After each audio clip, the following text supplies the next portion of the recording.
Hello and welcome to what is today? Friday Today's morning at Iconicon 2021. First panel of the day that I'm doing anyway. I don't think it's the first one today.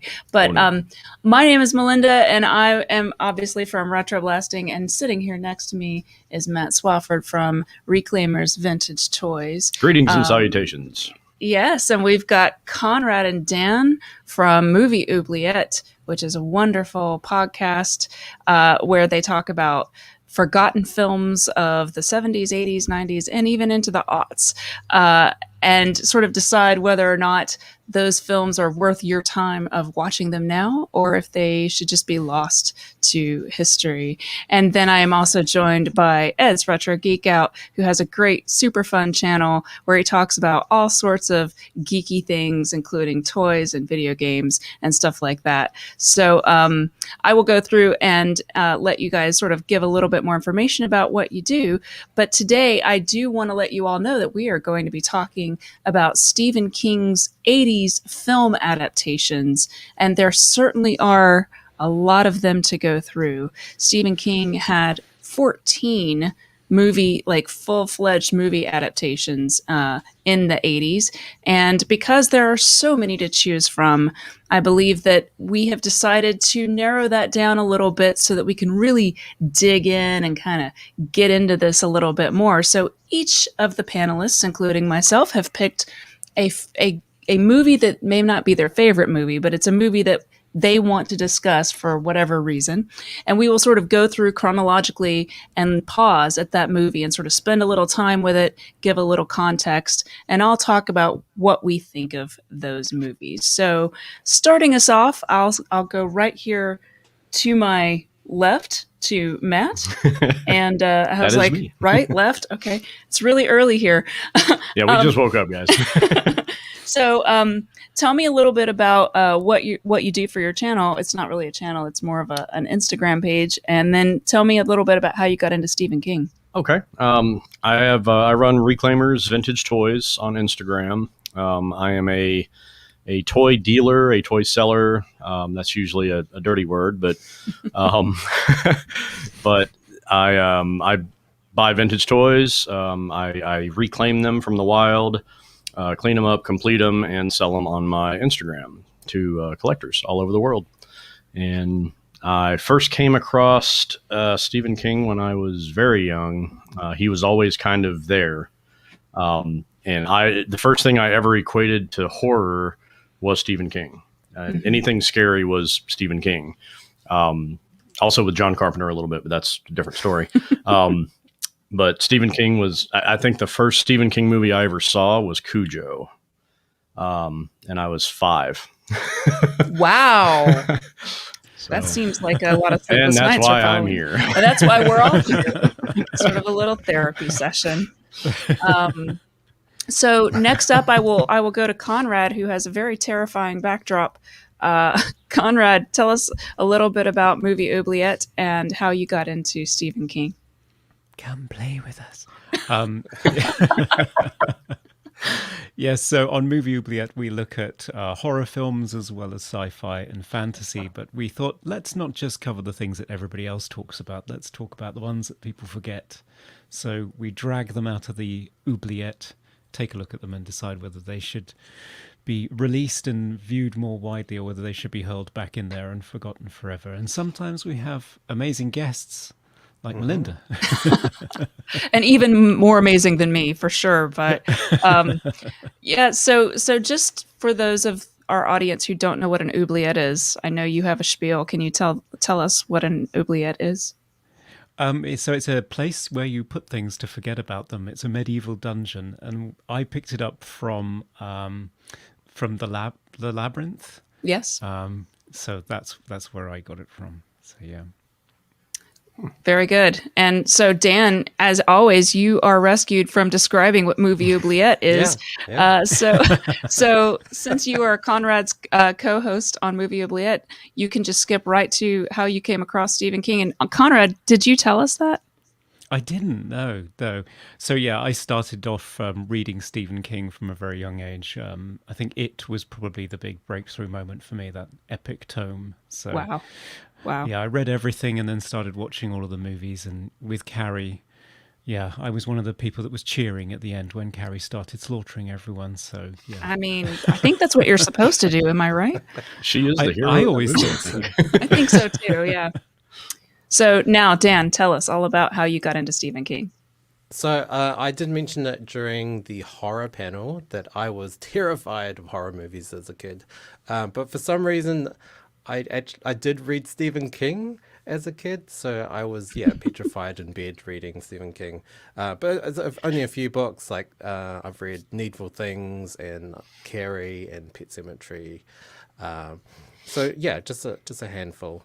But didn't really start watching Stephen King properly until I was well into my 20s. Right.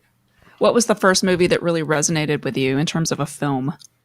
I think it was Carrie, actually. Yeah. And I wasn't cheering. I was more just petrified, and I don't think I slept that night. That end scene with the hand, that really got me. Yeah. Sal sends us a quick super chat and says, no message, just sending some scratch for some Thai food. Thank you very much, Sal. I will take that because Thai food sounds really good. Ed, tell us a little bit about your channel and how you got into Stephen King.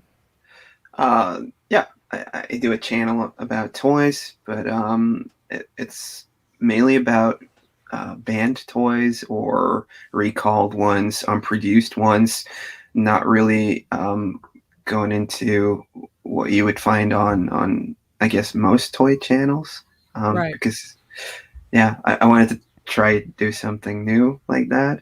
And what got me into doing YouTube is because when I started out going to college or university, I started studying marketing, but as I progressed, I got more involved in grabbing a camera and shooting stuff.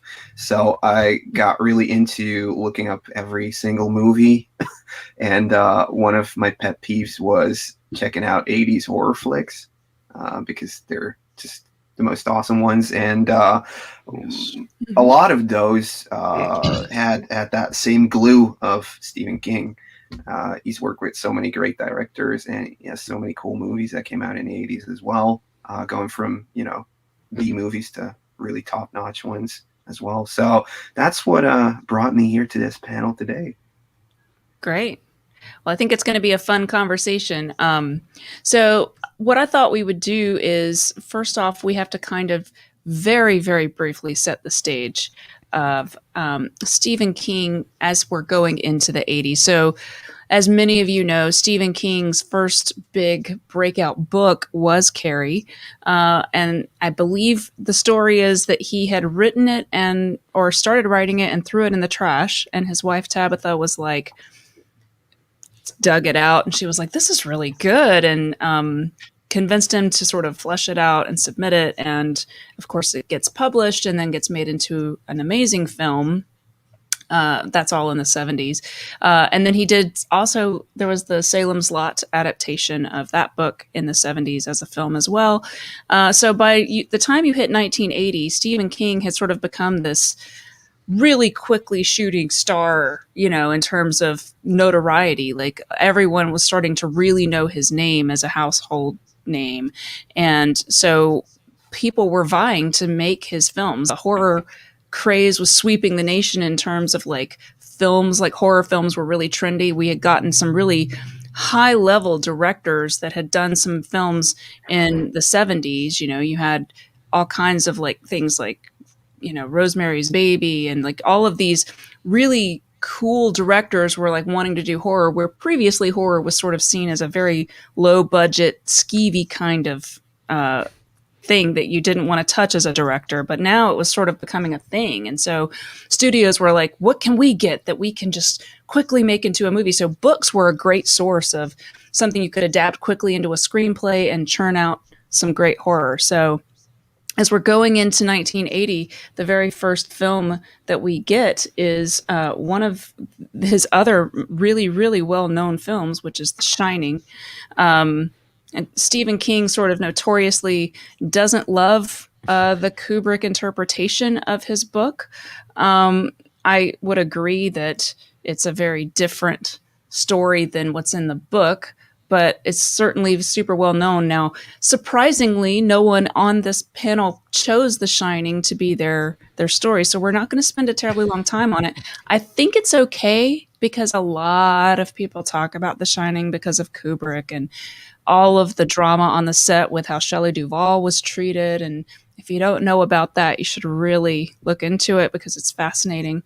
But Conrad went to a very cool exhibit and has some amazing photos that we want to share with you really quickly before we move past this film. So Conrad, I will turn this over to you as we move through about 4 slides of some really cool stuff that you got to see. Yeah, so this was the Design Museum in London did a Kubrick exhibition, and so I managed to see some genuine props because apart from being, a crazy perfectionist, he was also a bit of a hoarder. So he had everything from his movies. So I managed to see, I don't know if you want to put up the first one. Yeah, so I got to see one of the slates from the movie, as well as Kubrick's own personal copy of The Shining with highlighting and notes in the margins about which bits of dialogue he was going to include and which bits he was going to leave out. Of course, the famous typewriter, All Work and No Play, makes Jack a dull boy, as well as a huge stack of all of the pages. But I think his wife typed out manually. Wow. Yeah, it's dedication. Shelley Duvall's prop knife, the original photo that you see right at the end of the movie, was there as well. And cutest of all, the clothes from the twins, especially the little boy's jumper. Oh, he was so tiny. Like, that thing is literally no bigger than my hand, really. That poor little guy. It looks like something for a doll. It's very small. Yeah, it was really small. Yeah, so was Tom Cruise's costume from Eyes Wide Shut. But that's pretty much another the same story. size, right? Like, it's Pretty much, yeah. I stood in front of it thinking, wow, he really isn't a very tall guy. Anyway, that's another story. But yeah, that is another story. It was a great exhibit, and I enjoyed it a lot. Yeah, that sounds amazing. I would have loved to have seen that as well. So just really quickly to remind everyone of all of Stephen King's films, and to remember that, we're working with a lot of really cool, diverse directors. As we're going through this, it's really interesting to note that, you've got Stanley Kubrick, who was, nothing to sneeze at there. I mean, he was by that point a very, very sought after director. He also worked with George Romero for Creepshow, which is much more of a tongue-in-cheek, fun kind of a horror movie. So it's not... I mean, I remember seeing this as a kid, and it was a little bit scary, but it was sort of more like... This movie and its sequel, but this movie in particular, feels like the video from Twisted Sister, We're Not Gonna Take It, where the kid is like very... to his parents, I'm going to listen to rock and roll and I don't care what you say. And they're like, you need to stop listening to that rock and roll. It's warping your brain. And that's what they're doing in these movies, where it's like the adults are trying to take the kid's horror comic book away. And the kid is like in love with the Creepshow guy, the little skeleton guy. The narrator or whatever. And it's just sort of funny more than it is scary. Yeah, it's more, it's like the proto Tales from the Crypt, where it's like, this is fun, it is, but it's scary. Yeah. So it's one of those, again, a lot of these films really influence a lot of other stuff. So, fun fact, the kid is Joe Hill, is Stephen King's son, who is now a novelist himself. Yeah. Mm-hmm. Is that Owen? Nope. It's a different Joe Hill. one. Oh, okay. Joe Hill, yeah. I know the thing I always think about Owen is the G.I. Is it the G.I. Joe figure? Yeah, he's got a G.I. Joe named after him. Yeah. Not necessarily for the better, but whatever. Yeah. Okay, so moving to 1983, we had count them three, pretty big and memorable films that came out, and 2 of these we will be discussing. So just going chronologically, I believe, Dan, you chose to talk about Cujo. Because you said you hate dogs. So Yes, tell us a little bit about the fun, lighthearted romp that is Cujo. Yeah, I mean, I hadn't seen Cujo until a couple of weeks ago, actually. Wow. So it Wow. was, yeah, it was the first time watching. I was actually terrified of dogs as a kid as well. I was a very scared child, so I would never have touched this movie as a kid. But yeah, it's a very visceral, raw, highly tense movie. It's almost like a siege movie for the second half of the film. It kind of felt like The Birds and that sort of claustrophobia and just extreme trauma. And yeah, both of those performances by Dee Wallace and Danny Pintaro are just incredible. Like they really shine in this movie, and you really feel their intense trauma. Yeah, yeah. It's funny because I saw this film as a kid, and which is messed up, right? But I haven't ever read the book, but I know that the book's ending is very different from the film's ending. Yes, yes. I read someone had written a review of both the movie and the book, and they talked about how the book was just a very mean book. It's a very mean spirited book, and it's got a lot of anger sort of built into it, and there's so many things about it that are like set up so that if just one thing had gone differently, this wouldn't have happened in this horrible way. So like, you know, the woman and her son are trapped at this place to get a car fixed, right? And she's waiting for the mailman to come because she thinks he can rescue her and be aware that she's there. But there's been a mail hold put on, and so he doesn't stop. And then the husband, she's had an affair, and so the husband, you know, there's all these different things that stop anyone from rescuing them.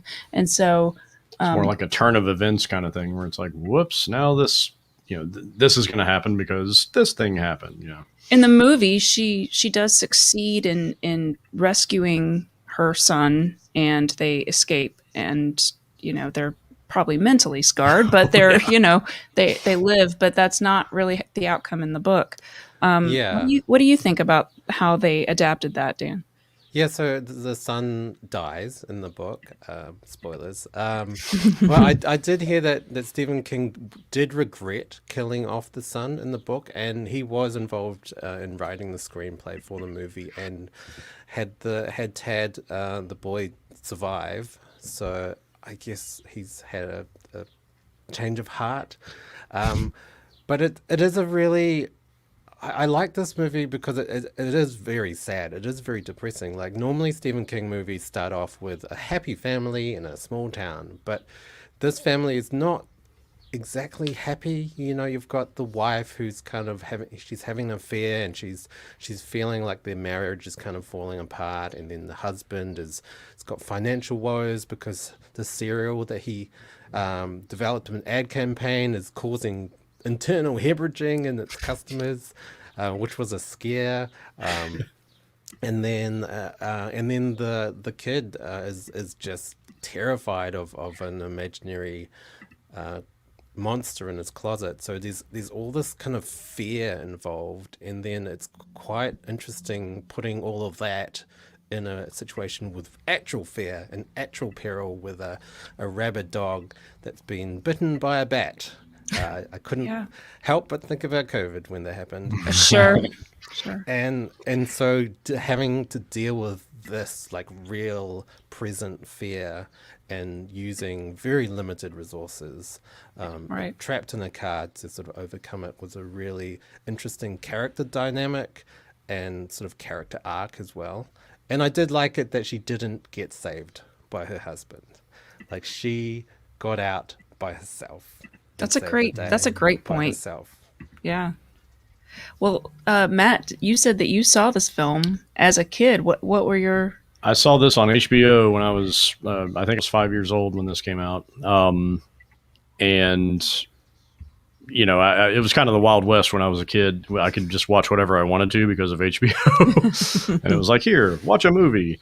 And I wasn't. I've never.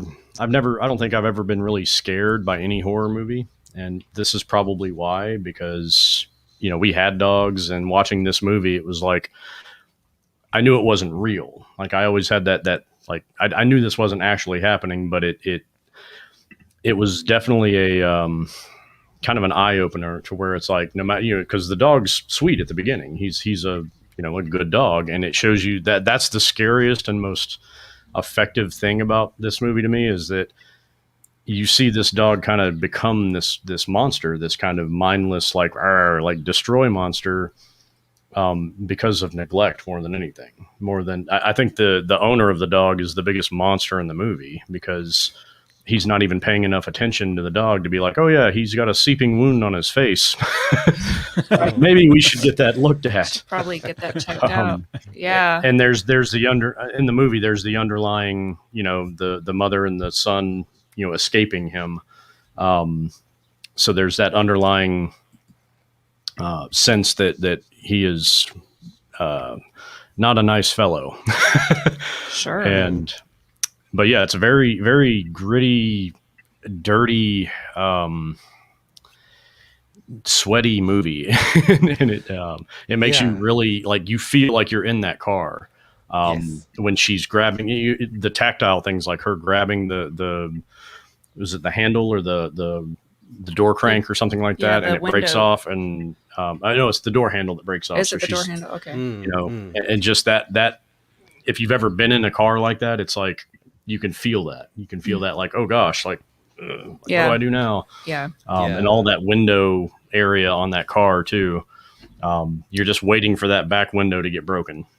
And I mean, I don't have kids, but I would imagine that this hits you in a different way if you do, because being trapped in a situation like that where you're desperately trying to protect the small child who is depending on you in so many ways is just absolutely, it's so quintessential Stephen King, because he always does the thing where he takes a situation that you would 100% be exposed to in the sense of dogs are around. There's nothing, it's not like, oh, there's a weird ghost in town. It's like, this is something that you encounter every single day, this dog. And now it's the biggest threat to you and the thing you hold most dear, your own child. And, you know, you're in the situation and you have nothing to use as a weapon. You have nothing, you know, nothing to defend yourself or this child with. And what do you do? And it's very, you're right. It's very tense and stressful just to think about it. And the movie is, you know, it hits different people different ways, but I think it's so, like, for me, I was like, I'm not watching that movie again. Like, I can't, it's so upsetting with the whole dog. I mean, the dog, I know Stephen King apparently had an encounter with a Saint Bernard at one point where the dog had sort of come after him, and they wanted to use Saint Bernards, but Saint Bernards are not easily trained to do movie stuff. But he does look absolutely terrifying in this image, and I really appreciated Dan sent me a lovely image of his dog, and I just wanted to compare and contrast. They kind of both identical. I mean, it's pretty much both terrifying. You could literally encounter this in your kitchen today, Dan, like right after the stream. Exactly. I mean, exactly. I did want to throw out too before we get past it. Danny Pintaro, the little boy in this movie, who's the boss? Is the Laurence Olivier of a kid actor acting incredible. Under duress.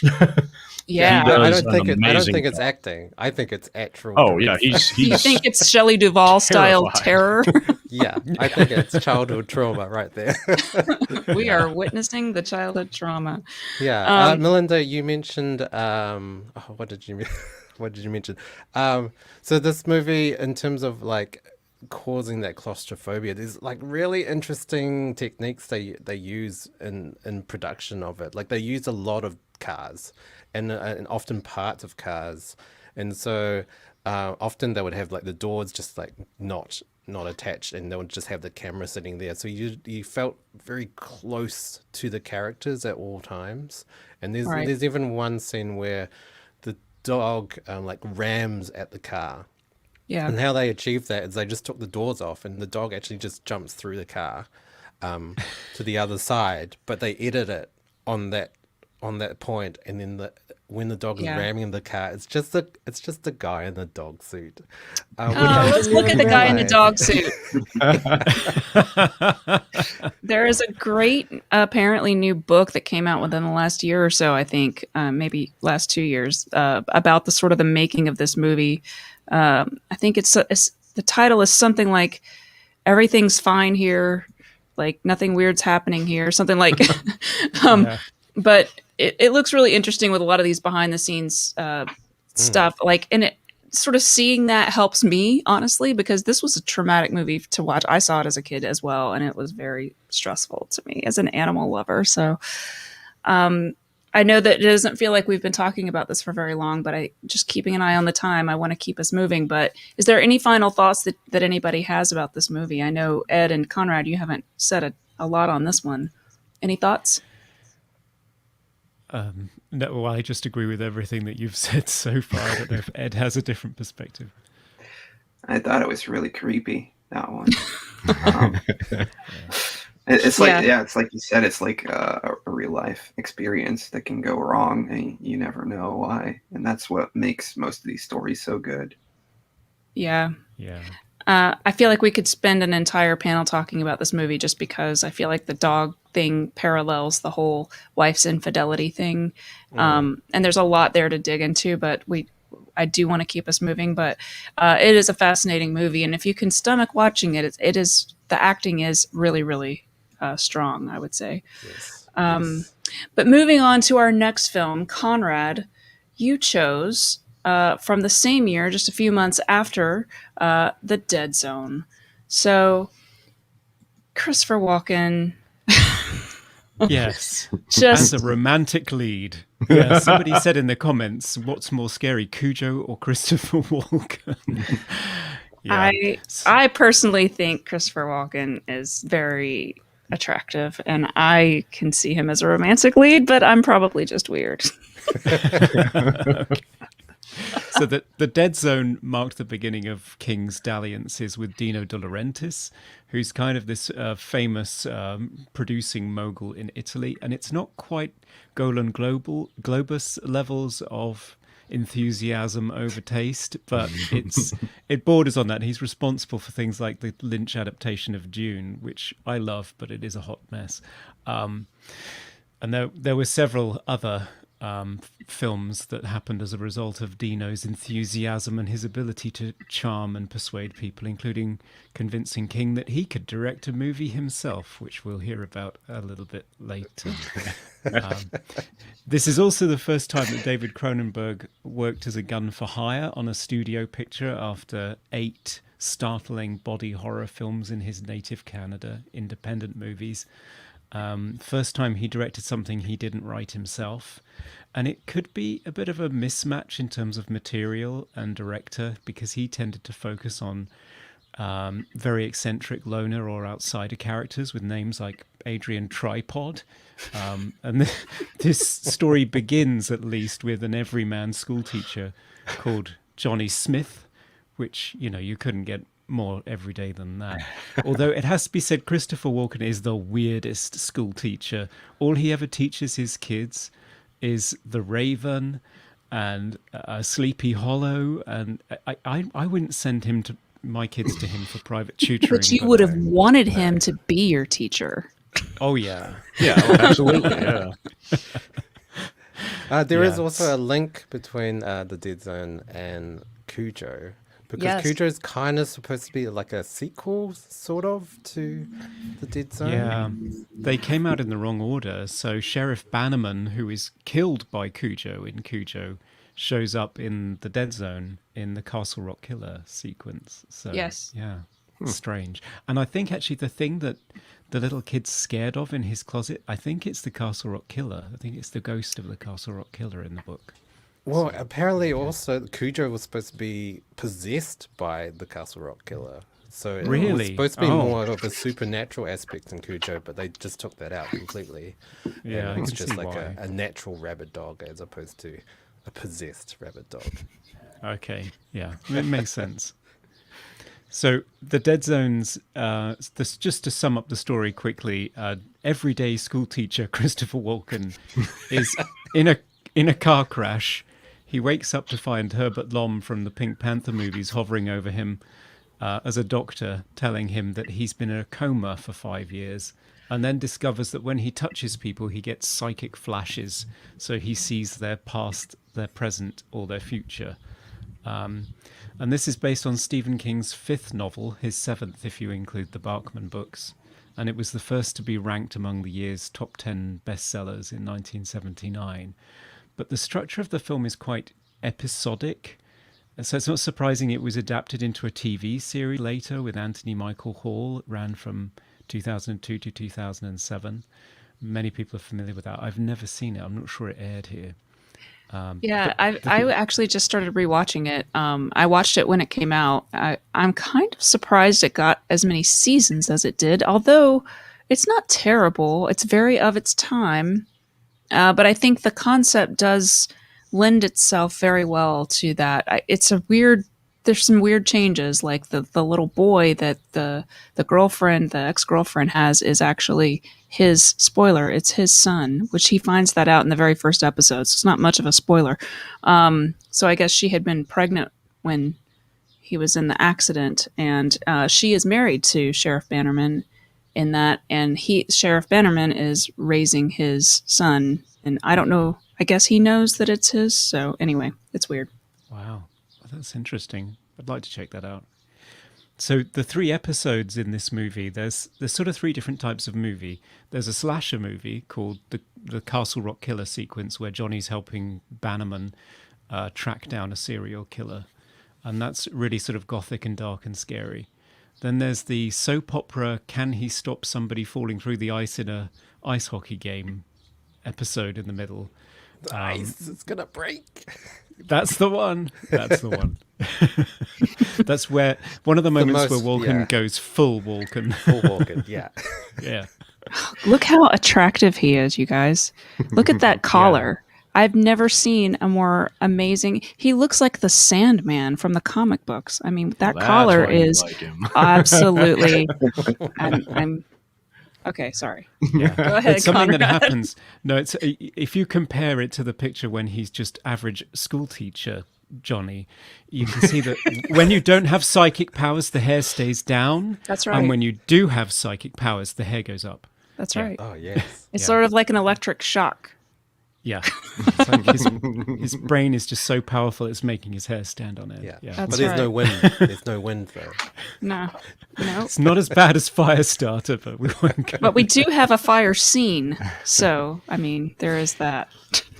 We do, yeah. This is one of the things that Cronenberg does really well in the movie, which is visualize his psychic episodes. Although and this is actually my favorite one, where he grabs the hand of a nurse and discovers that her house is on fire and her daughter is trapped in there. And there's those are really cool things where he sort of looks one way and he's back in his hospital bed, and he looks the other and he's in the little girl's bed. But it's odd that Cronenberg seems to have lost confidence with that as a device, because although you can see him in those psychic flashes and in the Castle Rock Killer flashes, in the other 2 episodes, the soap opera ice hockey one and the political thriller, which finishes the movie, they cut him out. He was filmed in all of the psychic flashes of the future. He was there. So in the ice hockey sequence, for example, when he sees the kid go into the water, if you look at it closely, you can see Christopher Walken's arms are in the shot, but they cut him out. And I'm not sure why, because it would have focused the film more around his Would have point made of it view. consistent, yeah. I think so too. Yeah. So it's a shame about that. So I think this episodic nature does make the film a little bit odd, but I think it works if you accept it as being different stages of a character arc for Johnny. So in the first one, the Castle Rock Killer one, he's really frustrated because he can see what happened to the women, but he can't intervene, even though he tries desperately to. In the ice hockey soap opera, he learns he can change the future. And then for the political thriller that ends the movie, where he discovers a senatorial candidate played by Martin Sheen will eventually become president and start nuclear Armageddon, and decides to assassinate him. That's where he decides to make the ultimate sacrifice for mankind and use his power for good, so to speak. Yeah, definitely the most prophetic part of the movie to our, Yes. not so current climate, but used to be current climate.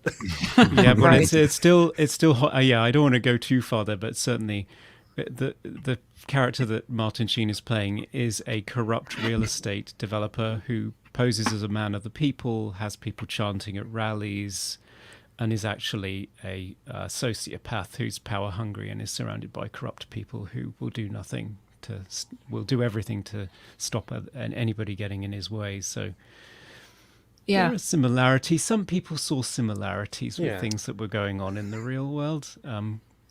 Stephen King was asked about it a lot during there were a lot of the memes. last few years, and and he sort of has some interesting commentary about that. If you're interested, you should go check that out. But it's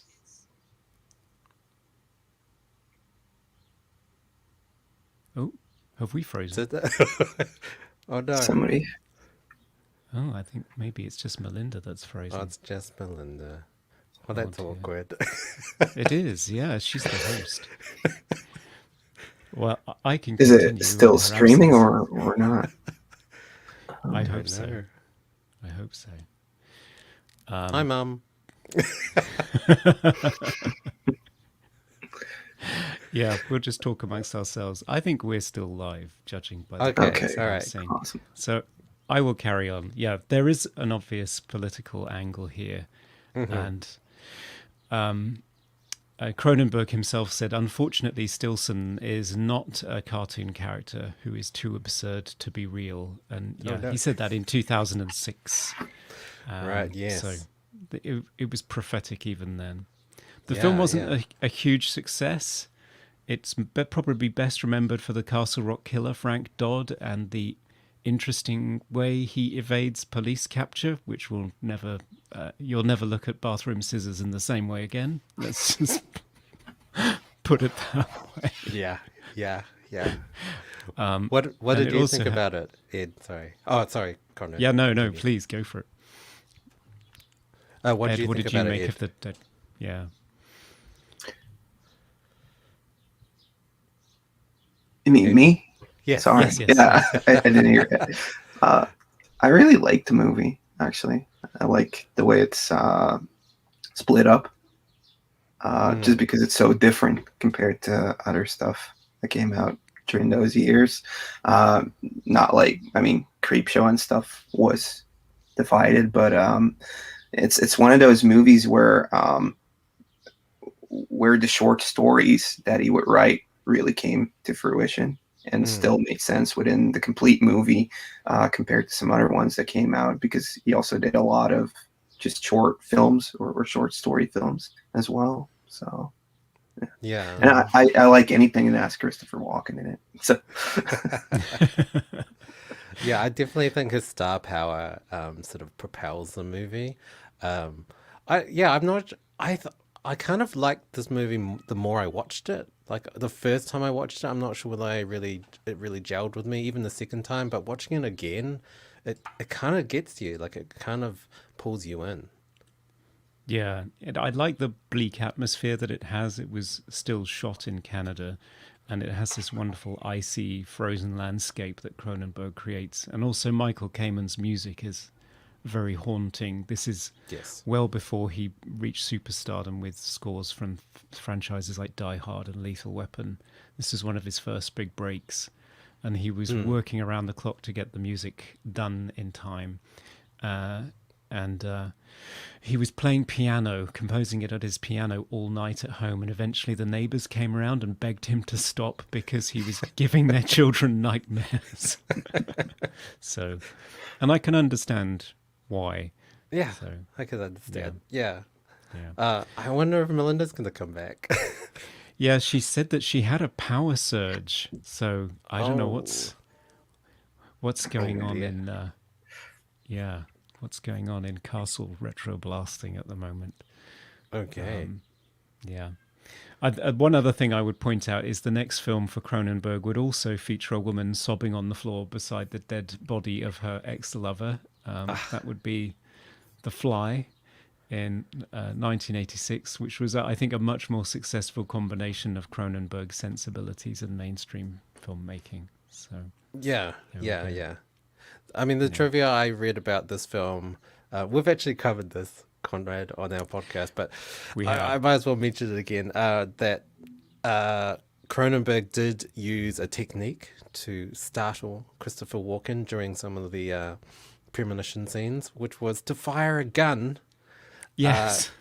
really close to him and sort of unexpectedly to give him actual frights. So, filmmaking. Yeah. Yeah. Method directing. Yeah. Directing. But at least in this case, Christopher Walken asked for it, whereas Yeah, apparently I think he did. Yeah. on The Exorcist, the director for The Exorcist used to sort of set off shotguns without the cast knowing or wanting him to. So, yeah, that was not a fun filming experience. I guess we could quickly just skim through the other films before we Sure. get to Melinda's choice of Silver Bullet. So, Christine, John Carpenter's attempt at King. What did people think of that one? I love What do you that think, Ed? movie.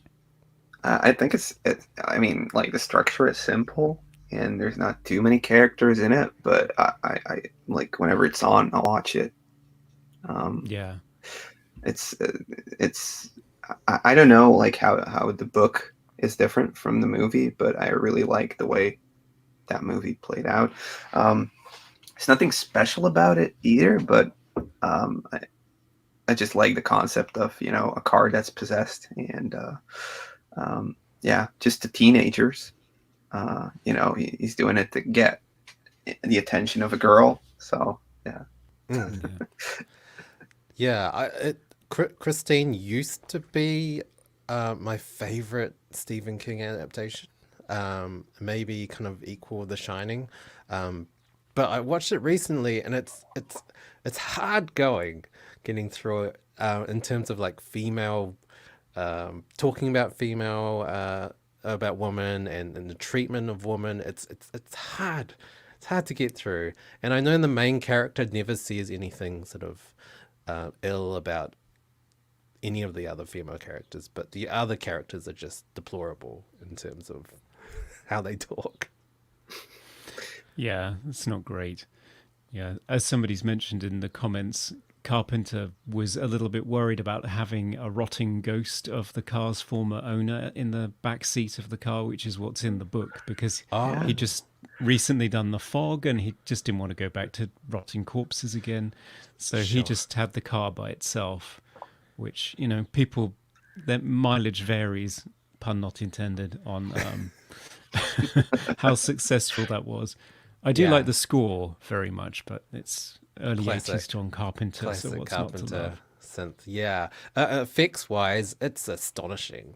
Like even watching it now, it just looks amazing how the car sort of fixes itself. It's amazing. Yeah, it's great stuff. Children of the Corn. That's one I'm not terribly familiar with. 1984. Any thoughts on that? Yeah, I like watched it. how creepy it is. But yeah, you go first, Dan. Sorry. It is super creepy. I don't think it's a good movie, but I think it's influential because it is such a strong sort of folk horror, and sort of the setting of the cornfield has seemed to carry on into other horror movies. Even another Stephen King, In the Tall Grass, that has a very similar setup and sort of starting as well, or Jeepers Creepers with the cornfield. So yeah, I'm torn because I think the movie itself is not great. I think there's not much story there, and there's a lot of padding. It takes a while for things to happen. There's a lot of running around the town, and not a whole lot happening. But I do appreciate how influential it was. I like how slow paced it goes, actually, because you can look at the scenery. Because it seems like they're out in no man's land. There's like nobody apart from the town that they take over, and just the whole, is it kind of like a religious aspect to it? Like he's taken over and they're doing like these weird occult things, but it's all in favor of religion. I like how creepy that is. It's like taking The Omen a bit further to me, but not as good as The Omen. And then of course, like it had like what, 8 sequels? Yeah. 8 sequels. I mean, who's watching these sequels? It's also worth noting this movie has Linda Hamilton in it in the same year that Terminator came out. So, very different role. She's pretty much the opposite of Sarah Connor in this movie. Oh yeah. Okay. Like to this day, whenever I walk by a cornfield, I'll have like the little voice going like, "Children of the corn." My girlfriend will be like, "Stop doing that." But I mean, I have a thing for like maybe not the best 80s horror movies. I just like it when it works, you know? Yeah. What do you think about it, Conrad? I think it's okay. I'd need to watch it again, but it's one of those ones that I think it might be in the oubliette, I think we might say, because it's not one that people remember particularly. So I have to check it out some more. I do feel like it's been parodied a lot. Like I'm pretty sure it's been parodied in The Simpsons and Chicken and stuff like that. It's just one of those very iconic movies that's kind of has seeped into our sort of pop culture. Yeah. So how about Firestarter 84 as well? Drew Barrymore as a psychic who can set fires because of a evil government experiment gone wrong. I think it's great. I mean, I personally love it because it's kind of a proto X-Men. Like it feels like an X-Men movie, like a superhero movie before all of those movies came out. And yeah, just like the whole lab and experiments and then on the run, like it's quite different for a Stephen King movie in the fact that it's on the road, like they're moving from place to place, whereas a lot of Stephen King movies are set in one small town and that's where it is. So I thought it was a different energy and different sort of flow to the plot. Yeah, that's true. What did you think, Ed? Unfortunately, I haven't seen that one, but hearing you talk about it in like a superhero way, I might actually have to really check it out because this one wasn't on the planning to talk about today. Unfortunately, I mean, it's also one of the psychic power movies. I didn't realize how many there were of Stephen King. I mean, Carrie, the Dead Zone, The Shining, and Children of the Corn as well. The little girl has sort of clairvoyant like abilities. Oh yeah, that's true. Stephen King really does like sort of psychic powers. Yeah, among kids. It makes it creepy because they're kids. Yeah. No, I only just recently watched it, and I found it a little bit dull. Until the ending, and then all of a sudden they pull out all the stops, and it's like quite a show-stopping ending. Yeah, where she just murders everyone with fireballs. Yeah, it's a real barnstormer, quite literally. Yeah, it really is. Yeah. Also, is it Martin Sheen is also in this movie? He is. Yeah. So second installment of Martin Sheen and Stephen King. Yeah, still evil, but not quite as crazy. Yeah, not quite as crazy. Yeah. Yeah. And then Cat's Eye, which is an anthology movie, which I have a soft spot for. Drew Barrymore's in this one again in one segment, and that's my favourite one, which is where she's doing battle. Her and her cat are doing battle with a little troll that keeps coming out in her bedroom at night. And I really love that sequence. I think he's really cute. Yeah. Have you seen that, Ed? I must have seen it, but it was probably like 15 years ago, 18 like that. And like all of the anthology movies, like Creepshow and Tales from the Crypt, it all just sipples together for me, so it's hard to differentiate. Yeah. Cat's Eye is actually, I would say, the best of the anthology movies that came out in the 80s of Stephen King. Creepshow is definitely a homage to sort of 50s and 40s DC horror. comics. Yeah. Yeah, and also Yeah. the comic book aspect. Creepshow 2, I'm not sure whether I enjoyed that much. But Cat's Eye, yeah, I think there's the through line with the cat and each story being quite different, and almost like they almost felt like myths and legends, like modernized like Roman stories or something. For me, it was really compelling, and especially the last short being just really, really cool effects with that little troll thing. Yeah, designed by Carlo Rambaldi, who did E.T. So, yeah, yeah, it's great fun. So we've reached the end. Next, we would have Melinda talking about Silver Bullet, but it looks as though Castle RetroBlasting is still having power issues. So I'd suggest that we just skip straight to Ed and the film that you chose to talk about. Yeah, I chose The Running Man, mainly because it's a movie I keep watching. It's one of the I guess lesser talked about Arnold Schwarzenegger movies, but that's why I wanted to watch it. And story wise, it's about like a police state. It's actually set 2 years ago. So it's like 2017, 2019, something like that. Yeah. And it doesn't live up to the expectations. But what happens is he's in a police state, and Arnold, who plays, I forgot the character's name, he gets framed and has to go into jail and somehow ends up in this game show where you can win your freedom once again by completing a couple tasks, which include fighting off some oddly named characters. And what really interested me in this movie is that it works like a freaking video game from the 80s. You have like boss fights at every end of the thing. And it's even like themed, like you have a Sub-Zero character.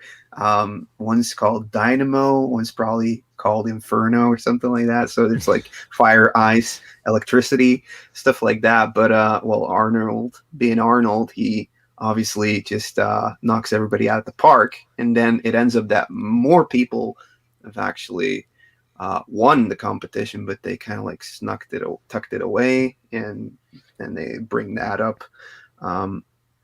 So yeah, that's kind of like that movie to me. I just like the buildup of how much it's similar to a video game from the 80s. I don't know how you guys feel about that one. Yeah, it's interesting because Stephen King's always known as a horror writer, but he doesn't just write horror. So this was actually under his pen name, wasn't it? Yeah, Yeah. So Richard Bachman. So he kept that. He invented that name so that he could release more books. Is that right? Because the publishers normally wanted just one book a year, but he wrote so quickly that he wanted to release more books a year, so he had a pen name to release under. Yeah, and it's an issue that he looked at in The Dark Half, which was turned into a movie by Romero with Timothy Hutton. So yeah, that whole issue of pen names and using them to exercise your demons or darker desires. There haven't been as many adaptations of the Bachman books. Yeah, I mean, I think Thinner was adapted. That was also a Yeah, Bachman that's true. book. Yeah, the Running Man was interesting as well because it's pre Battle Royale, pre Hunger Games, but the same premise pretty much. Yeah. But it's never really talked about. It's also quite meta as well because there are like references to Arnie movies, which is I just couldn't believe like that line "I'll be back" from Terminator, obviously, and there's a line where he says like that would mean I'm a liar, which was like a reference to is it Commando? So yeah, it's a really odd movie. It's extreme satire to the point where they know they're being ridiculous. I think like this one and Stand By Me definitely stand out of all the other movies that came out. that had Stephen King involved. Yes. Yeah. Yeah. Well, in Stand By Me, they were actively trying to hide Stephen King's involvement in it. So it's, based on a short story called The Body, I think from the same collection that The Shawshank Redemption came from. And yeah, because it was obviously not really a horror movie, although there is a horrific nugget at the center of it. Kids going to see a dead body. It's much more of a hey, Melinda is Hi. back. We're now on my cell phone because our entire router just went down. So Oh no. Oh no, that's Yeah. not great. because we're That's we're really not keeping great. it exciting here, and I can't get my phone to show me. Okay, there I am. So sorry. I know my sound and video quality is not great right now, but please don't let me interrupt you. I know we still got 34 minutes left on the panel. We have, we kind of skipped ahead, and Ed did The Running Man, and we've been talking just briefly on some of the other movies, and we were just talking about Stand By Okay. Me and how that's just completely different from the rest of the movies, because it isn't, obviously it's not a horror movie, it's a coming of age drama. I think it's got the highest Rotten Tomato rating among all the 80s Stephen King movies. I think it's 91%, the same as The Dead Zone, and you can kind of see why. It's incredibly powerful and moving film even now. Yes. I mean, should we skip back to Silver Bullet then? Yes, Yeah, we Melinda, can. are you in a position to do that? I am, because believe it or not, I've managed to connect to Wi-Fi, or not Wi-Fi, but to the internet via my phone. So it's a little bit clunkier, but we're going to give it a shot. Okay, so Silver Bullet. So movie posters. I don't know if you guys talked about this, but the movie posters for Stephen King are just the worst in the 80s. Like, I don't know what they were thinking in terms of this is actually pretty good, but all the other so I have this. So you can see here from 1985 we had Cat's Eye and Silver Bullet that came out the same year. So that, especially on the right, that is like the most boring poster you've ever seen. Yeah. I'm not sure what I'm Doesn't looking really at. You can't even tell what it's about. It's like Yeah, what is going Don't really on here? expect So anything. yeah, so I'm just gonna do this just for this one. So yeah,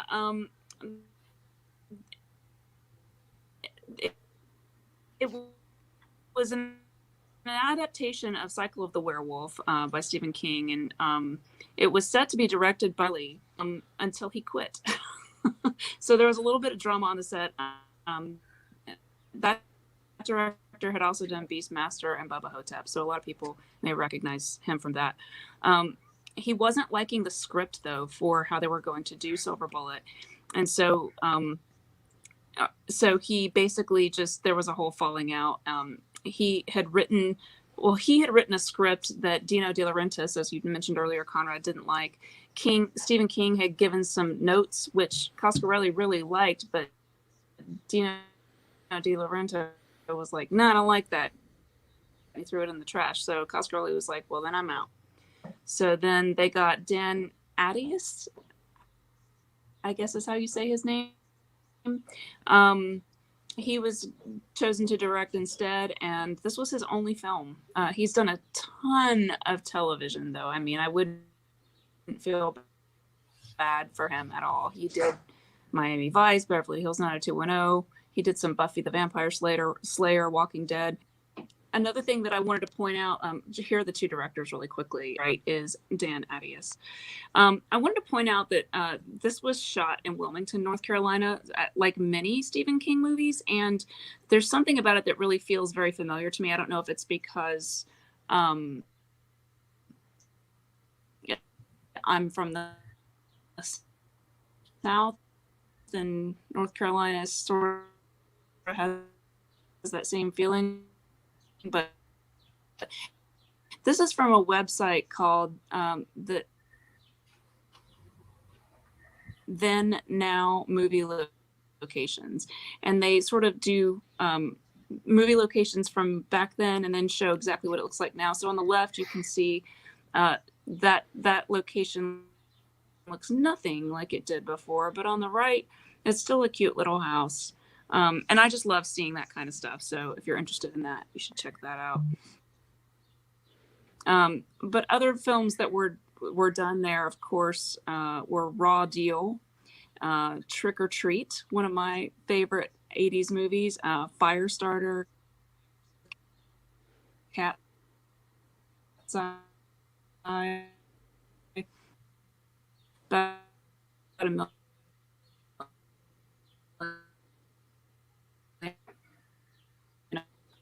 other movies. So Dino De Laurentiis's headquarters were there, and so that's why he filmed a lot of his movies there. They took a whole lot of time to get the special effects werewolf thing working, and so it was months before they had it on the set. They kind of had to go with it anyway. I mean, because they were kind of out of time. So kind of weird, but there we go. So I don't know. I thought that this was really well done. Like in terms of, I mean, you've got Anne of Green Gables there, and then you've got Corey Haim being his most Corey Haim, and you've got Gary Busey before his horrible accident in the 80s. So he's kind of just Gary Busey. And I don't know, there's something so sensible script. He's, I don't know. What did you guys think of this movie? Okay, your audio is your connection is not great all the time, Melinda. But yeah, we heard that question. So, Dan, didn't you tell me once that you really don't like Silver Bullet? Yeah. Anyone? I mean, I watched it a second time recently, and it's fine. I don't know. I think it's one of the weaker 80s Stephen King movies. I think why I don't like it is, for the most part, it's a drama. Like, it's not really even a horror. It's a lot of drama and a lot of dialogue and a lot of interactions between the characters, and the effects aren't great. I don't know. Yeah. How about you? I quite like it because of Corey Haim's relationship with the Gary Busey character. True. Isn't he playing like a really, really drunk uncle in this movie? Yes. Yeah. Strangely prophetic again. Yeah, so it's I kind of like it for that. And he's also Oh dear. oh, we've lost Melinda again. Oh no. Yeah, after her little robot outburst. Yeah. No, I kind of like it. And also, it should be said that Corey Haim's character is disabled in the movie. Yes, he's in a wheelchair. that's true. And it's kind of nice because that's not treated as defining in terms of his character. It's just sort of there. Yeah. It's He's just very something able-bodied. Yeah. He climbs out a window and down a trellis. I mean, Yeah. that's impressive. It is. Yeah, it is. So yeah, he seems he has a lot of rockets as well, which is great. Yeah, his wheelchair should be illegal. Yeah, it kind of fits into the 80s super vehicle mode, doesn't it? So Yes. yeah. So that's Silver Bullet, and Matt was going to join us to talk about Maximum Overdrive, but he's not here. But Oh dear. I think we can talk about Maximum Overdrive amongst ourselves. So this was Dino De Laurentiis convincing Stephen King. I think it's not litigious to say at the height of his cocaine usage that he could direct a movie himself. So Yeah, he piled into it and created a film based on a short story called Trucks, where reanimated machines of all kinds attack humans because a comet passes by or something. And the result is a sort of a siege movie with Emilio Estevez and a small group of characters in, I think it's a diner and a gas station. I think that's what it is, a roadside diner and gas station. And I'd never seen it until preparation for this panel, like a couple of days ago. And I have to say, I know this one is largely forgotten and treated like the ugly stepchild that's up in the loft, and King himself has been, well, reasonably derisive about it, but he also says he has no memory of making it whatsoever. So that gives you some idea of just how high he was at the time. But I have to say, I personally think that this is an absolute roller coaster ride of fun. It's in terribly bad taste. What did you think of it, Ed? Have you seen this one? Yeah, I remember looking at like the trailer for it, and like just the images, and knowing that AC/DC did the soundtrack. So like one thing that stood out to me, being like a Spider-Man fan, is that like the truck, it looks like the Green Goblin. It does, yes. So I was like, oh, I need to watch this movie. But then I started watching it. It doesn't hold well together to me. No, it's not as fun. And like, yeah, story-wise, it doesn't work for me. Against the other ones that we already spoken about, honestly. So, but visually, like, it could have been a really good movie if the story or like the editing had been done better, I guess. Yeah, I think premise-wise, it's a really interesting premise. Like, machines take over, become sentient, and try to kill humans. But I don't really understand why they're doing it. Are they trying to take over the world? Are they just killing for the sake of killing? And then they have to ask the characters to refuel them, and then they ram into the diner anyway. So I'm like, why didn't they do that before? I mean, do they need humans to keep feeding them fuel? Is that what they? I didn't really understand any of the motivations. I find that the soundtrack is appalling. Like, I don't know why you thought they would think, hey, let's do a horror movie with AC/DC. I mean, it just didn't feel tense or suspenseful whatsoever. And I think it's kind of one of those movies that it's kind of so bad it's good, but I'm not sure whether it's good or not. Because every scene I just said, like, what the hell? What is going on here? Like, I don't get it. I don't get it. There's one thing I did notice about one of the characters.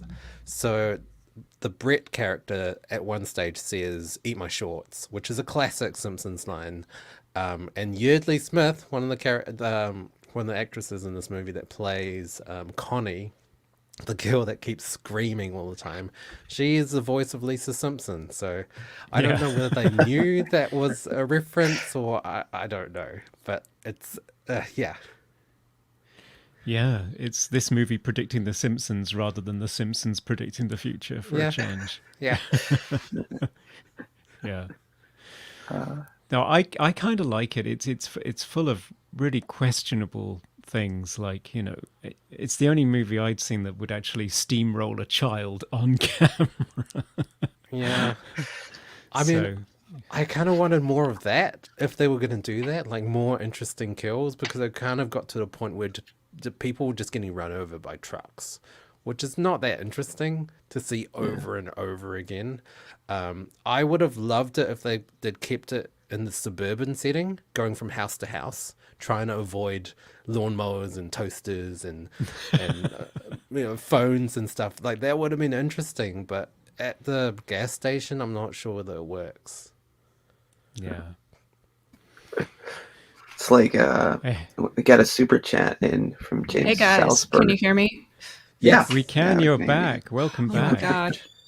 Boy, it's been a fun day. So please continue talking. I just wanted to apologize for the technical we literally had one little power surge and it just completely shut down our modem. So anyway, Wow. Wow. Gosh. Well, I hope that doesn't happen again. amen to that. So who was operating a hairdryer and in which room? That's what you've got to find out. I don't know. I think it was a Stephen King ghost. All right.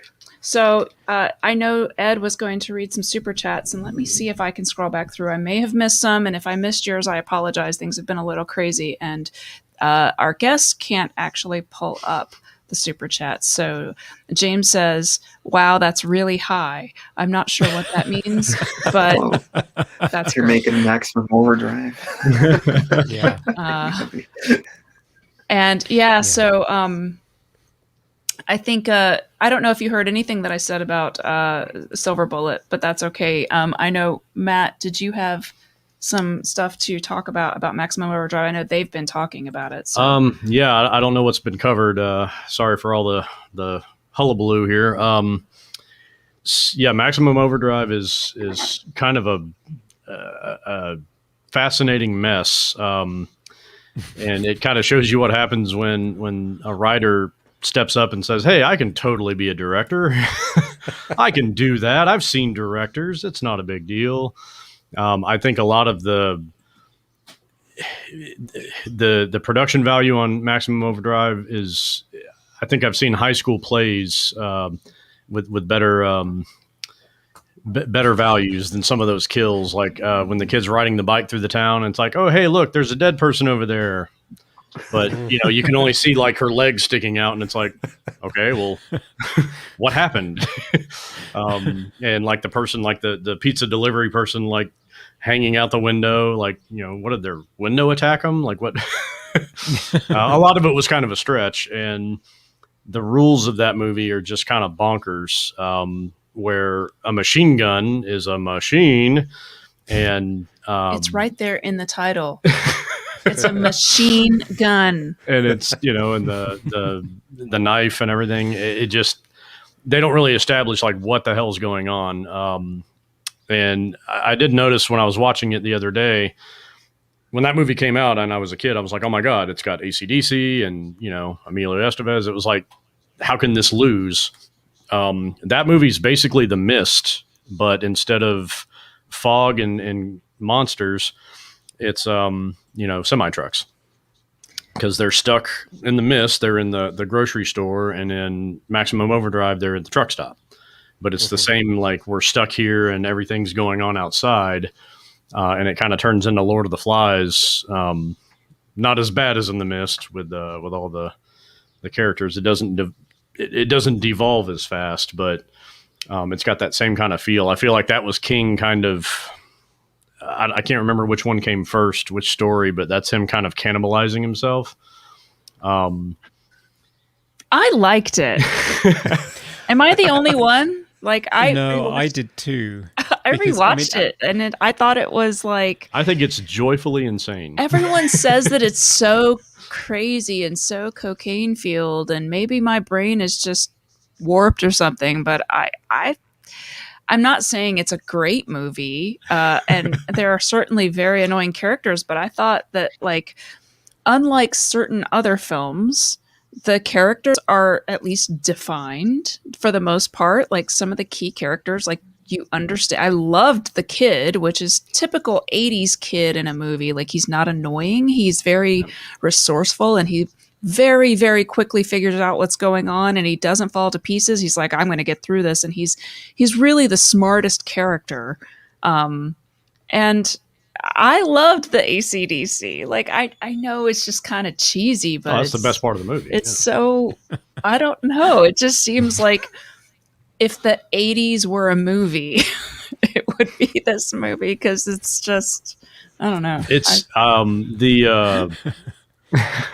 I definitely think the kid was great. He had like a great intensity, an interesting look too. He almost looked like an animatronic at Disney. He had those, like, just the eyes and just he was just expressive enough. He had like a creepy kind of an eerie quality to him, but he was very intense, especially for like a 12-year-old kid or however old he was supposed to be. And I love her. Is it Yardley Smith? Lisa Simpson. Yeah. She is delightful in everything she's in my opinion. Like, I love the movie The Legend of Billie Jean, and she's outstanding in that film as well. I love that they have a lot of like actually sort of Southern characters. They all have different accents from the South, but probably non-Southerners don't pick up on that. And it just sort of, it very much feels like a town in the South with actual people you would run into here in the South. And it's just like, yeah, people are just kind of dumb. And I agree. I think the biggest problem with the movie is the fact that there's no clear rhyme or reason as to where is a machine versus just like a knife laying on a table. Like, does it have to just have one moving part and it's a machine? Or that's part of the problem I have with it, is that there's no clear-cut villain. And there's, even if you say like, oh, machines are the villain. Well, I think Bubba, the owner of the truck stop, I think that was his name. I think he's the biggest villain in the movie. He's deplorable. And when he dies because of one of the machines like shooting him, I'm kind of like in Carrie. I'm like, yes, yay! Now what? The truck with the Green Goblin face, I feel like, is the iconic bad guy in the movie. yeah, One of my favorite characters in the movie, honestly. That truck. I think some of the acting in it, the waitress doing her "We made you." Oh God! I can watch that. That should be like the new Mac and Me in the kid in the wheelchair going off the thing. That's, anytime you show that, it's comedy gold. Yeah. Well, and we get 2 rounds of it, so Yeah. Sorry if you guys have already said all of these things. Have you talked at all about Pet Sematary? I know that's sort of the last. It is the last one in the queue. Yeah, 1989. So. What were you going to say about that one, Melinda? Is this one that you've seen? I can't imagine you'd be too keen on it. I have seen it. I saw it when it came out, and I don't know. I'm not a big fan, and I don't remember it because I think I just mentally blocked it out as quickly as possible. Much like Cujo, I don't deal well with animal stuff in movies, so lots of Stephen King stuff really doesn't work too great for me. But and this one in particular, I think it's creepy, but it's also, every time I think about it now, I just think about that episode of Buffy the Vampire Slayer, which completely referenced it, and I thought it was better. So this one is hard for me to watch just because of not only the animal stuff in it, but the little kid. I don't think any little kid death in a movie hits as hard as this one, because he's such a sweet little boy, and they kind of. Is it terrible that I don't even remember a little kid dying in the movie? Oh yeah, that's like one of the biggest parts. And then terrible. He comes, and then the dad takes him, puts him in the. I only remember a cat. That was really upsetting to me. And then he comes back evil, and it just, they invest you in this little kid, and then he gets hit by a truck, and then it's like, oh no, and then he comes back and he's all like, hey, and he's running around like cutting people's Achilles tendons and stuff under the bed. And, it's such a contrast that it kind of makes my stomach turn, because he's such a like, hi daddy, and he's just like this little, like almost like this little cherub, and then he comes back and he's like, ha ha, I kill you. So yeah, that's the hard part. And then there's I think it's Zelda, the creepy lady. It looks like Iggy Pop. Wow. Or it could be Iggy Pop. I don't know. Yeah, that one's, it's an unsettling King movie for me. Yeah. Well, so didn't Stephen King regret writing it as well? Like, it was one of his kind of books that he had left unfinished for ages, and it was more of a paycheck film.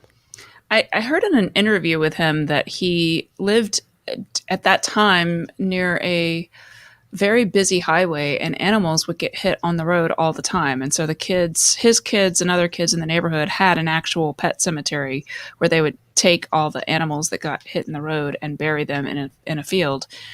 And his kid started running toward the highway one day, and he had this flash in his mind of, oh my God, don't do that, like, because you're terrified of your kid getting hit by a car. And so I guess this was his way of sort of playing that out in a very Stephen King creepy way. So that makes total sense to me, just logically, in terms of how you would go there as a parent or as a writer.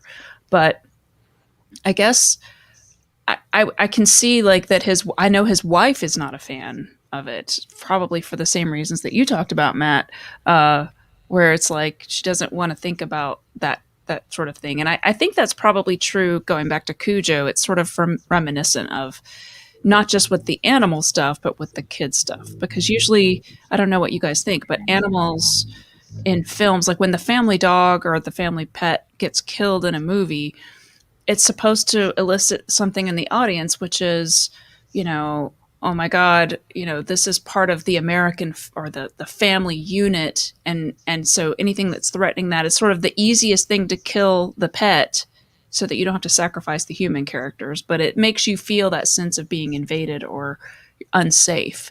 And he kills, technically in the books, he kills the kids in both of these books as well. So I feel like it's sort of there's the animal stuff and the kid stuff that's coinciding. What do you think that's all about? Yeah, I don't know. It's one of his most mean-spirited books, and you're right, Tabitha King did say to him, put that in a drawer and leave it there. But I think he his substance abuse was riding high, and he had a deadline and he had to deliver a manuscript, so he pulled it out, dusted it down and delivered it. Right. The thing that I find really odd about this is that it's directed by a woman, Mary Yes. Lambert. But for all that, she doesn't in any way soften it. She makes it's a really harsh movie. It's one of those movies that I feel it kind of hates its audience. It's kind of trying to hurt you. Yeah. That whole thing with the Zelda flashbacks is really, really disturbing. Yeah, poor Tasha Yar. Isn't that just always the case, poor Tasha Yar? Well, based on something you said earlier, Melinda, about King seeing the dead animals on the road and getting the idea, I lived in Maine for about 8 years, and the first house that I moved into up there, the landlord claimed to be Stephen King's like second cousin, which doesn't mean anything because everybody up there claims some kind of kinship with Stephen King. But the house was about 200 years old that I lived in, and the basement was like a straight up dungeon. I mean, it had rock walls. Was it an oubliette? It was basically an oubliette, in every form and fashion. There were chain bolts on the like bolted into the rock where it was like a clasp. I mean, it looked like a dungeon. That's kind of terrifying. Oh, I only went down there like 4 times. And there was, the spider webs and everything else. But the landlord told me when I moved in, he was like, oh yeah, Stephen King's my second cousin. And he was going to write a story about how creepy my dungeon, like an old house with a creepy dungeon. And he was inspired to write a story. I don't know if he ever did or whatever, but so that's my Stephen King real life connection. I know Stephen King. I know you and your partner April. You guys both have lived in Maine at different She's from Maine. Yeah. She's from Maine. Yeah. And apparently Stephen King is just a very common sighting up there. So yeah. Well, there's only 1 million people in that state, so it's kind of one of those. Oh yeah, he's totally my neighbor. Like, yeah, he came to my house once. Yeah, we're cool. So we're at 5 minutes till the end of the panel. So does anyone have any final thoughts about 80s Stephen King movie adaptations? Well, it was probably the decade in which there were the most King adaptations made, if you exclude the ones where the rights got away and thousands of direct-to-video sequels spawned, like Children of the Corn. So there were 14 in the 80s, and there were quite a few attempts to pair iconic film directors, either known for horror or not. So you had John Carpenter and George Romero. and David Cronenberg taking a stab at them. And sometimes the match didn't work quite so well, and sometimes it did. But it was always interesting. And some of the most interesting ones are the ones that people don't remember. I mean, there are two solid gold classics in there, which is Stand By Me and The Shining, which are fairly undisputed. Right. Although King hates one of them. But we don't. It's a mixed bag. We don't. No, we don't. Come and play with us. Yeah.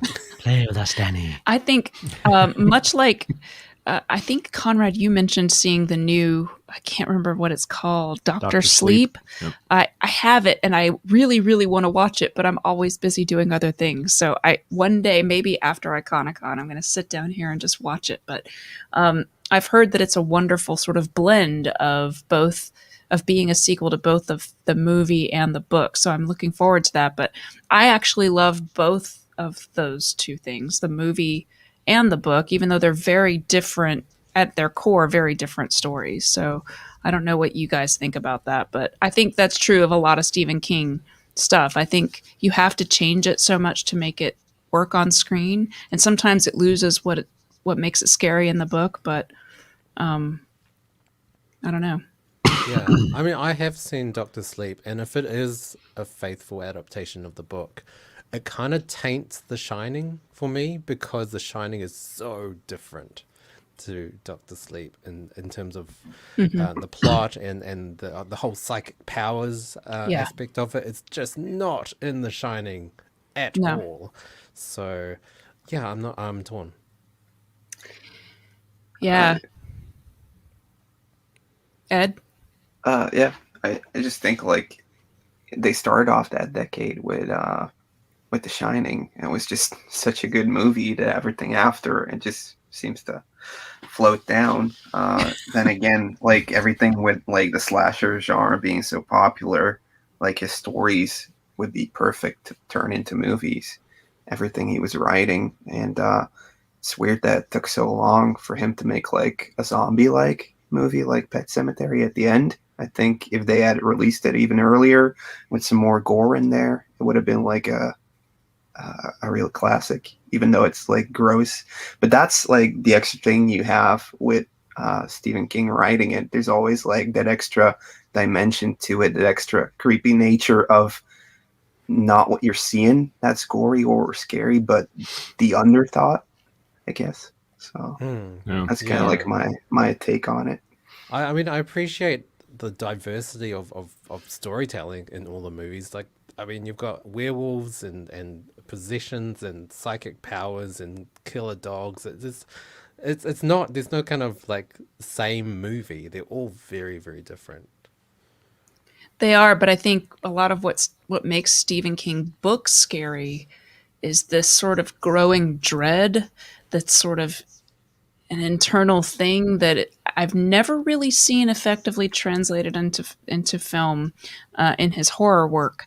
I've seen some good movies, but they're usually very different from the books because it feels like something that would be hard to convey filmically. Although I will say that my favorite it's not really my favorite adaptation, but it's sort of this sort of joke that I have in my brain. One of my favorite Stephen King stories is called The Long Walk, and it's one of the Bachman books. And I basically just think that The Hunger Games is the adaptation of that, because it completely rips it off. It doesn't give it any credit, but it's basically that story. So, yeah, it never seems to translate to screen super great. Pete says The Shining is my favorite Stephen King adaptation, ironically. Wicked Person says The Shining isn't supposed to be an X-Men story, so Dr. Sleep doesn't sit well with me either, Dan. And then Wolfie says, honorable mention The Mist, written in 1980. I do have a soft spot for the 2007 film, as it has some 80s elements. Third Wall, movie poster artist. It inspired the creators of the Half-Life video games. So interesting. I feel like we did get a Mist movie in the 80s. It was Maximum Overdrive. So it's basically The Mist plus cocaine plus a first-time novice director. True that. All right. Well, please, we'll go around and I'll sort of let everybody sort of say their channel name again real quick, and be sure that you guys check them out. Conrad. How about Dan this time? Dan. Yes, Dan. That's true. Sorry. I was just going. All right. So we are Movie Oubliette podcast. We are everywhere as Movie Oubliette. How you spell Oubliette is Oubliette. And yeah, we discuss the most obscure films. Most of the time, none of my friends have even heard of the movies that we cover. So yeah, if you're into that sort of stuff, please check us out everywhere. And Ed. Yeah, Ed's Retro Geek out on YouTube. Yeah, this was great talking about all these awesome movies. Honestly, Yeah. Thanks for having me on once again. In like half an hour, we'll be doing a live stream panel on gross out toys. Yeah. So that'll be fun. That was a whole craze in the 80s, gross out toys. Yeah. So that's going to be a fun conversation. And Matt from Reklaimer's Vintage Toys will be joining you for that. I will be there with you. Yeah. And I am Reklaimer's. Getting lots to do. And I'm Reklaimer's Vintage Toys, Reklaimers with a K, on Instagram. So that's where you can find my stuff. Yeah. And later today, we will be doing our toy auction. So 25% of the proceeds will be going to the Dempsey Center. And so please be sure to check that out. And if you're interested in vintage toys, maybe you want to maybe bid on one. So I think you should. And Patrick Dempsey is the what the Dempsey is represents in that charity, and he is from Maine. So there's a Stephen King connection. I'm sure that's right. I'm sure they grew up next to each other. Yeah, they help out. They help out cancer patients and sort of help them get everything that they need at no cost to them. So it's a great charity. And so yeah, check that out, and check out Ed's Retro Geek Out in about 30 minutes. He's going to be doing the gross out toys fad of the 80s, and Michael and Matt will be joining him. So check that out. And thanks everybody for watching, and we'll catch you on the next stream.